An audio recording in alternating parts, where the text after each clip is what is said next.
वडिलांनी आपल्या मुलीच्या मर्डर संदर्भात केलेले आरोप आहेत. ह्या चौकटीमध्ये तुम्ही त्या विषयाला बघितलं पाहिजे. त्याच्यामध्ये कुठलंही राजकारण, आता त्याच्यामध्ये नितेश राणे आला नाही, कोण आला नाही. आणि वडील कुठे गेलेले आहेत? कोर्टात गेलेले आहेत. सरकारकडे आलेले आहेत का? आता मुलीचे वडीलच बोलतायत.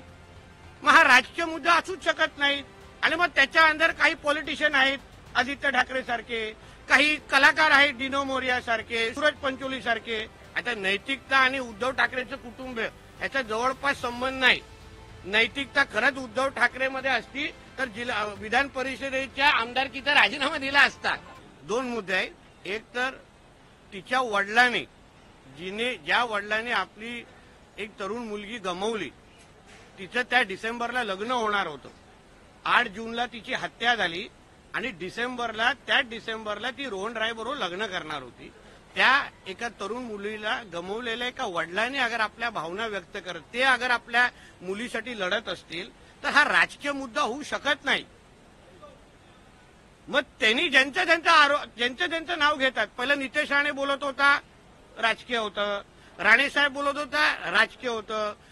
पत्रकार काही भूमिका घेत होते, अर्णब जयसारखे, चला ठीक आहे, त्यांना तो वेगळा काहीतरी टीआरपी वाढवत होते. आता मुलीचे वडीलच बोलतायत. मग हा राजकीय मुद्दा असूच शकत नाही. आणि मग त्याच्या अंदर काही पॉलिटिशियन आहेत, आदित्य ठाकरे सारखे, काही कलाकार आहेत, डिनो मोरिया सारखे, सूरज पंचोली सारखे.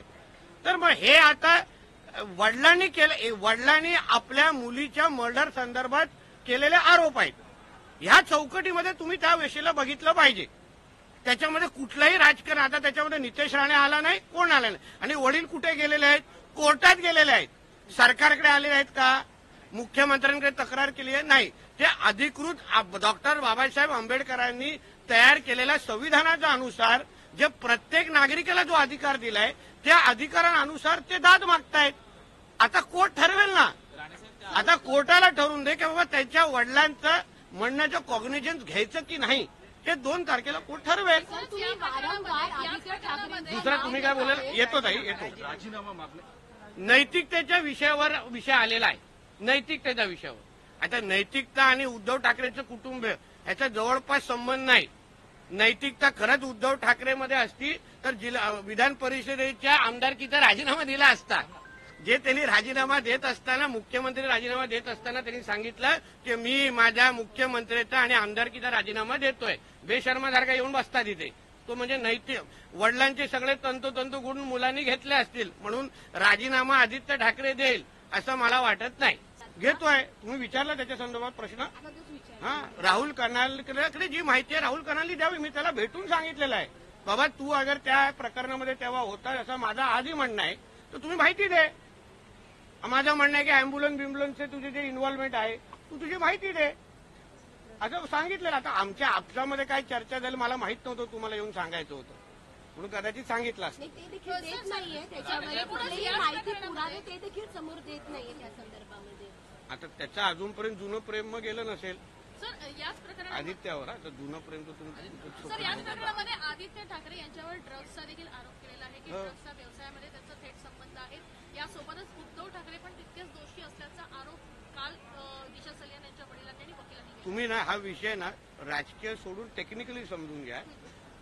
जे काही ते निलेश ओझा नावाचे वकील काय बोलतायत त्यांच्याकडे स्पेसिफिक चॅट आहे.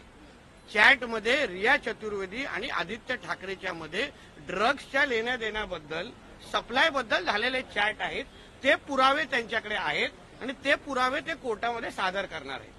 आता हा त्यांच्याकडे असलेल्या पुराव्याच्या अनुसार केलेला त्यांनी स्टेटमेंट आहे. तर आता उद्या जेव्हा कोर्टामध्ये ते चॅट दाखवतील तेव्हा दूध का दूध पाणी का पाणी होऊन जाईल. आणि उद्धव ठाकरेंचा जो विषय त्यावेळी मुख्यमंत्री कोण होता? उद्धवजी ठाकरे होते. मंत्री कोण होते? त्यांच्या कॅबिनेटमध्ये मंत्री आदित्य ठाकरे होते. समजून घ्या. टेक्निकली हा विषय तुम्ही समजला म्हणून मुख्यमंत्री जबाबदार धरणार की नाही? कारण का 72 दिवसापर्यंत सीबीआयला यायला दिलं नाही, सीसीटीव्हीच्या गायब करण्यात आलं, सगळ्या विटनेसवर प्रेशर टाकण्यात आलं. ह्या सगळ्याच्या नैतिक. आता सचिन वाजेंनी किंवा परमवीर संबंधित जे पत्र लिहिलं तेव्हा त्यांनी काय लिहिलेलं पत्रामध्ये? मी मुख्यमंत्री उद्धव ठाकरेंना अवगत केलं होतं, सांगितलं होतं. म्हणजे त्याच्यामुळे उद्धव ठाकरे ते जबाबदार धरतायत.